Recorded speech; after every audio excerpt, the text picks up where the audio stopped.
नमस्कार, स्वागत है आप सभी का इंडिया न्यूज में। मैं हूं आपके साथ शॉपनी पटनायक। बुलेटिन की शुरुआत करेंगे फटाफट अंदाज में। गुरुग्राम में बीजेपी प्रदेश अध्यक्ष ओम प्रकाश धनखड़ की अध्यक्षता में प्रदेश स्तरीय बैठक। खेल मंत्री संदीप सिंह, सांसद अरविंद शर्मा, सांसद रमेश कौशिक और मंत्री कमलेश अबांथा समेत कई नेता मौजूद।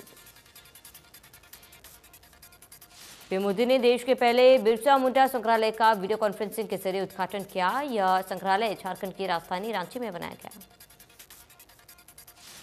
पीएम मोदी ने कुछ साल पहले आदिवासी समाज की परंपराओं को सहेजने के लिए आदिवासी संग्रहालय खोलने की बात कही थी। भगवान बिरसा मुंडा की जयंती के मौके पर आयोजित इस कार्यक्रम में पीएम मोदी ने कहा, आज के ही दिन हमारे श्रद्धेय अटल जी की दृढ़ इच्छा शक्ति के कारण झारखंड राज्य भी अस्तित्व में आया था। पीएम मोदी ने कहा, ये अटल जी की ही जिन्होंने देश की सरकार में सबसे पहले अलग आदिवासी मंत्रालय का गठन कर आदिवासी हितों को देश की नीतियों से जोड़ा था। आज इस महत्वपूर्ण अवसर पर देश का पहला जनजातीय स्वतंत्रता सेनानी संग्रहालय देशवासियों के लिए समर्पित हो रहा है। केंद्रीय वित्त मंत्री निर्मला सीतारमण कई राज्यों के मुख्यमंत्रियों के वित्त मंत्रियों के साथ आज बैठक करेंगी। बैठक में सुधार, केंद्रित कारोबारी माहौल बनाने और निवेश को आकर्षित करने के तरीकों पर चर्चा होगी, जिससे देश की वृद्धि को प्रोत्साहन दिया जाएगा। यह बैठक कोविड-19 की 2 लहरों के बाद अर्थव्यवस्था में तेजी से पुनरुद्धार और केंद्र सरकार के पूंजीगत व्यय को बढ़ाने के प्रयासों के बीच बुलाई गई। दिल्ली एनसीआर में प्रदूषण के मामले दिल्ली सरकार ने सुप्रीम कोर्ट में हलफनामा दाखिल किया और कहा कि पूर्ण लॉकडाउन जैसे कदम उठाने के लिए तैयार। दिल्ली सरकार ने कहा कि राष्ट्रीय राजधानी क्षेत्र के लिए भी लॉकडाउन की जरूरत और हालांकि लॉकडाउन का केवल सीमित प्रभाव होगा। दिल्ली सरकार की ओर से जारी हलफनामे के बाद सुप्रीम कोर्ट ने केंद्र सरकार को आदेश दिया है कि प्रदूषण पर आपात बैठक बुलाई जाए, जिसके बाद सुप्रीम कोर्ट में सुनवाई टल गई। अब 17 नवंबर को प्रदूषण पर अगली सुनवाई होगी। बढ़ते प्रदूषण की वजह से दिल्ली सरकार के बाद अब हरियाणा सरकार ने भी स्कूलों को बंद करने का फैसला किया। हरियाणा सरकार ने गुरुग्राम, फरीदाबाद, सोनीपत और झज्जर में 17 नवंबर तक स्कूल बंद करने की घोषणा की। हरियाणा सरकार ने प्रदूषण को कम करने के लिए फरीदाबाद, गुरुग्राम, सोनीपत और झज्जर में कई एक्टिविटीज पर बैन लगा दिया। प्रदेश सरकार ने निजी और सरकारी स्कूलों को अगले 3 दिन तक बंद करने का आदेश दिए हैं, तो वहीं कंस्ट्रक्शन और डेवलपमेंट वर्क पर भी 3 दिन का बैन रहेगा। प्रदेश सरकार ने बढ़ते प्रदूषण को लेकर नियम लागू किए हैं। इसके बावजूद सोनीपत में खुलेआम कूड़े के ढेर में आग लगाई जा रही है। सोनीपत में लोगों की तरफ से एनजीटी के नियमों की पालन नहीं हो रही है, जहां खुलेआम निर्माण कार्य चल रहा है और तोड़फोड़ जारी है। बल्लभगढ़ में प्रदूषण बढ़ने से लोगों की परेशानी बढ़ने लगी। प्रदूषण माप स्टेशन का एयर क्वालिटी इंडेक्स 400 से मिला पार। बल्लभगढ़ में दिवाली के बाद लगातार बढ़े प्रदूषण के स्तर का अब लोगों के स्वास्थ्य पर भी असर पड़ रहा है। लोगों को सांस लेने में हो रही परेशानी। दिल्ली एनसीआर में लगातार बढ़ रहे पॉल्यूशन के चलते फरीदाबाद में ईंट भट्टे को प्रेशर जोन की भी बंद कर दिया गया। पूर्व मंत्री सुरेंद्र सिंह के जन्म दिवस के उपलक्ष्य में चरखी दादरी में हाफ मैराथन दौड़ का आयोजन किया गया। इस कार्यक्रम में पूर्व मंत्री किरण चौधरी, पूर्व सांसद श्रुति चौधरी उपस्थित रहे।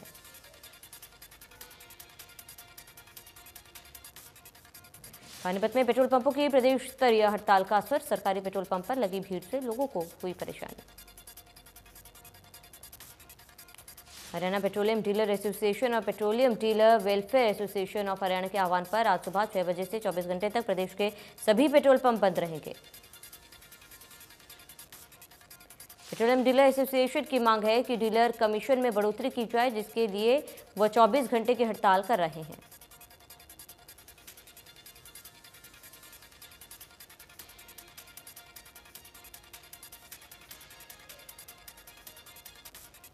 प्रदेश में पेट्रोल पंप बंद होने की वजह से आम लोगों को बेहद परेशानियों का सामना करना पड़ रहा है। यमुनानगर में सुबह 6 बजे से पेट्रोल पंप बंद है, जिसकी वजह से आम लोगों को बेहद परेशानियों का सामना करना पड़ रहा है। फतेहाबाद में पेट्रोल पंप संचालक अपनी कई मांगों को लेकर हड़ताल पर हैं, जिसकी वजह से उन्होंने पेट्रोल पंप बंद कर रखे हैं। रोहतक में भी सभी पेट्रोल पंप बंद, जो 16 नवंबर सुबह 6 बजे तक बंद रहेंगे। सोनीपत में पेट्रोल पंप मालिकों की हड़ताल, पेट्रोल नहीं मिलने पर मायूस होकर लौट रहे आम लोग। पेट्रोल पंप डीलर एसोसिएशन द्वारा अपनी मुख्य 4 मांगों को लेकर 24 घंटे के लिए राज्यव्यापी हड़ताल सुबह 6 बजे से शुरू कर दी गई, जो कल सुबह 6 बजे तक रहेगी। पेट्रोल पंप डीलर का कहना है कि विदेशों के आने वाले बायोडीजल से उन्हें आर्थिक तौर पर नुकसान उठाना पड़ रहा है, तो वहीं पिछले 4 साल से कमीशन ना बढ़ने की वजह से भी नुकसान हो रहा है। पेट्रोल पंप डीलर का कहना है कि पिछले 4 साल में महंगाई काफ़ी बढ़ चुकी है, लेकिन कमीशन नहीं बढ़ा। वैट और एक्साइज का कैलकुलेशन और पंजाब के बराबर वैट बढ़ाने की मुख्य मांगे हैं। करनाल में पेट्रोल पंप बंद होने की वजह से वाहन चालक परेशान हो रहे हैं, जिसकी वजह से उन्हें घर खाली हाथ लौटना पड़ रहा है।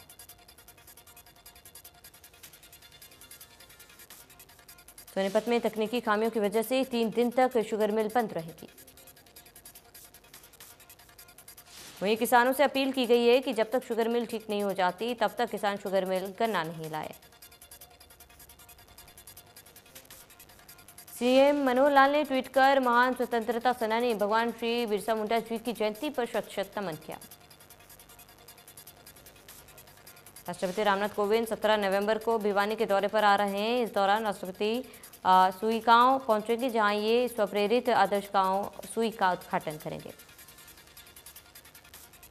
राष्ट्रपति गांव में बनाई गई झील, ऑडिटोरियम और स्कूल के नवनिर्मित भवन का भी उद्घाटन करेंगे। इसके अलावा वे आदर्श गांव सुई के लोगों से संवाद भी करेंगे।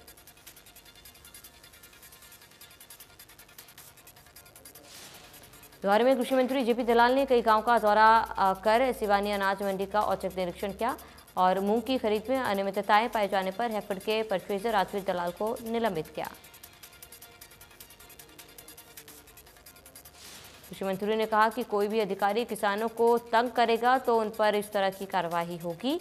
उन्होंने कहा कि क्षेत्र में जेपी और यूरिया की कमी नहीं रहने दी जाएगी।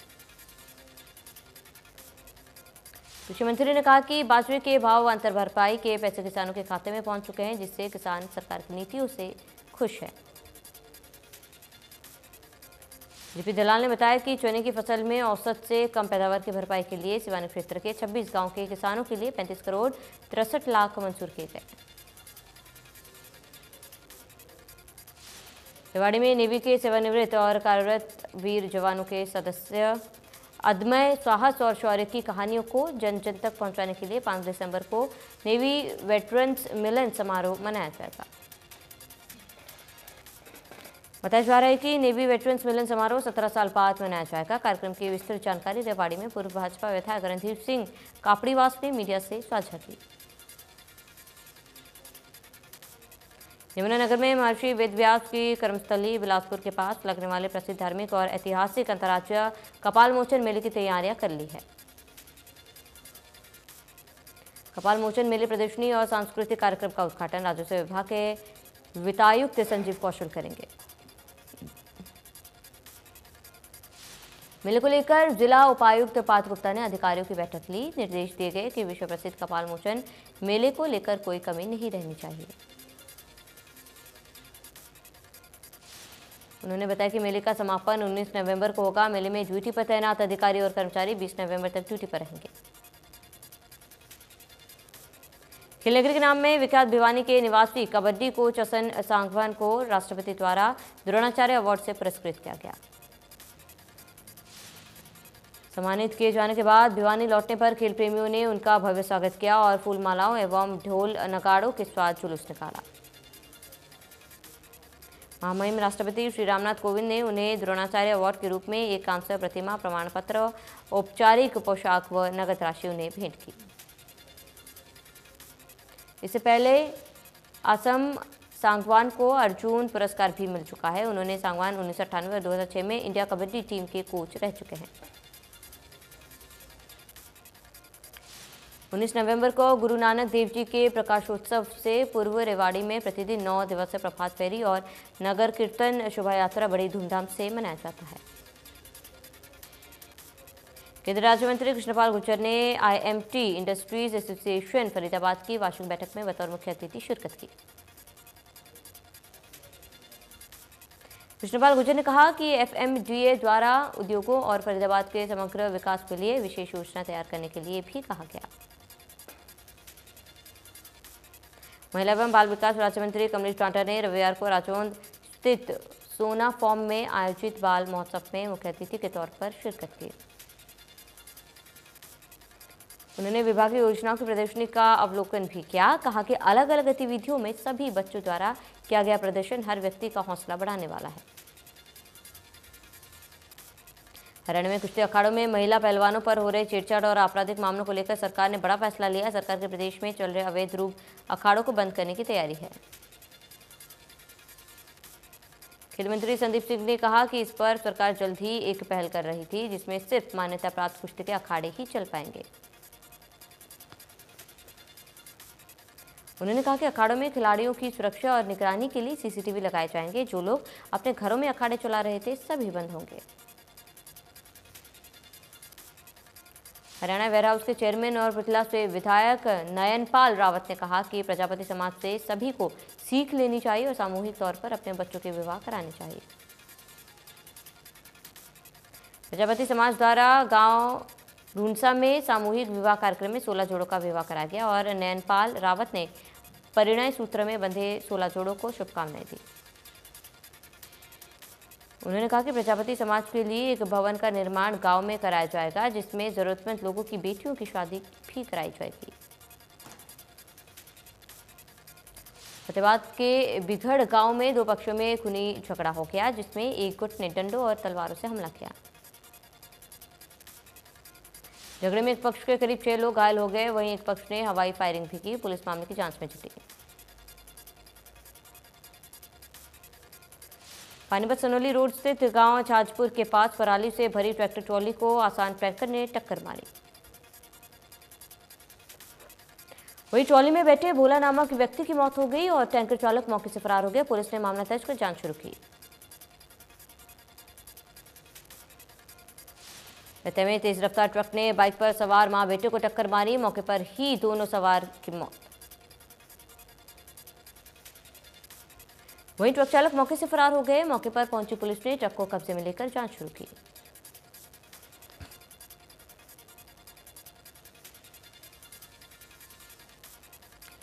रविवार शाम तेज रफ्तार से आ रहा ट्रॉली सड़क किनारे बने घर में जा घुसा। घर में सो रहे 17 वर्षीय युवक की मौके पर ही मौत हो गई। गुस्सा ग्रामीणों ने करीब 3 घंटे तक जाम लगाया। पुनः पुलिस दल बल के साथ मौके पर पहुंची और SHO के आश्वासन पर जाम खोल दिया गया।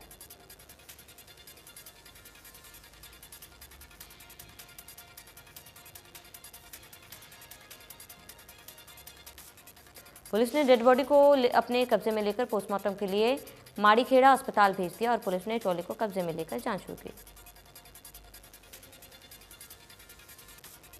कतल के कनाल रोड रेलवे फाटक के पास एक बुजुर्ग ने ट्रेन के आगे आकर अपनी जान दे दी। बुजुर्ग कई दिनों से बीमारी से परेशान था। पुलिस ने मौके पर पहुंचकर शव को पोस्टमार्टम के लिए भेजा। वहीं पुलिस आगे की जांच में जुटी हुई है। महेंद्रगढ़ जिले में शादी समारोह से लौट रहे एक ही परिवार के 4 लोगों की कार अचानक नहर में गिर गई। हादसे में एक महिला और 7 साल की बच्ची की मौत हो गई। फिलहाल पुलिस ने शवों को कब्जे में लेकर पोस्टमार्टम के लिए भेजा। पलवल के मित्रोल गांव के पास सड़क हादसे हो गया, जिसमें एक बस अनियंत्रित होकर पलट गया। बस में सवार 30 से 35 सवारियां गंभीर रूप से घायल हो गए। हादसे के दौरान बस चालक शराब के नशे में धुत था, जिसकी वजह से हादसा हुआ। फिलहाल सभी घायलों को अस्पताल में भर्ती कराया गया।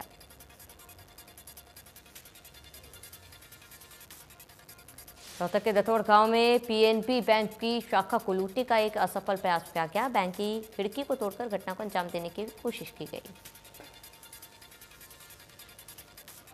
समय रहते पता चलने के बाद बैंक लूटने के से बच गया। फिलहाल संपला थाना पुलिस मामले की जांच कर रही है।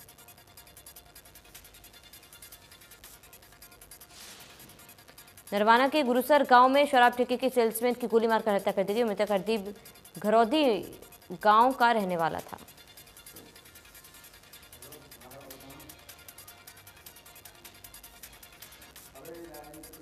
फरीदाबाद के सेक्टर 70 रॉयल हेरिटेज के फ्लैट में देर रात लगी भीषण आग से सब कुछ जलकर राख। आग बुझाने में फरीदाबाद फायर ब्रिगेड की टीम नाकाम रही। पीड़ित परिवार से बिल्डर पर लापरवाही के आरोप लगाए। सुप्रीम कोर्ट के फटकार और सरकार के निर्देश के बाद फतेहाबाद प्रशासन एक्शन मोड में है। डीसी, एसडीएम और कृषि विभाग के अधिकारी ने टीम बनाकर गांव का दौरा किया और जल रही पराली पर काबू पाया।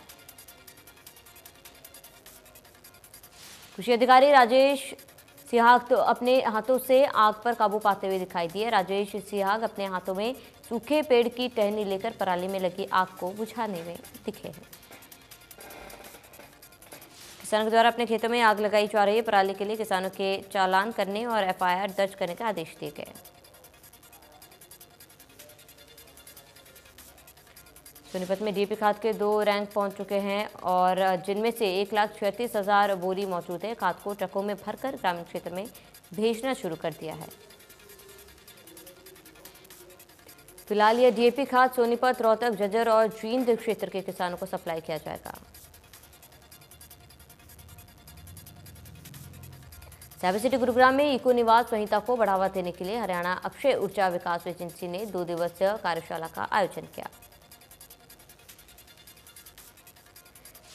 कार्यशाला में सुशांत विश्वविद्यालय के संकाय सदस्यों, हितधारकों, architects, engineers, real estate developers और विशेष विशेषज्ञों के तहत उत्साह के साथ भाग लिया।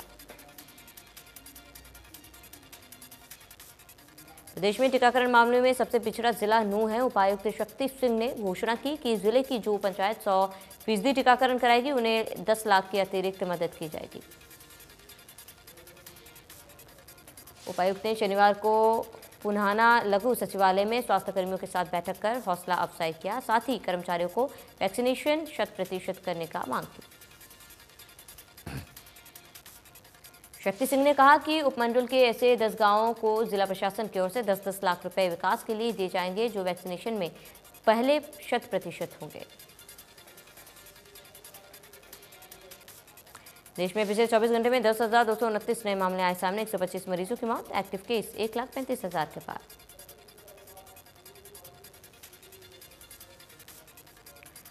ऑस्ट्रेलिया ने रविवार को खेले गए फाइनल मुकाबले में न्यूजीलैंड को मात देकर T20 वर्ल्ड कप 2021 का खिताब अपने नाम किया।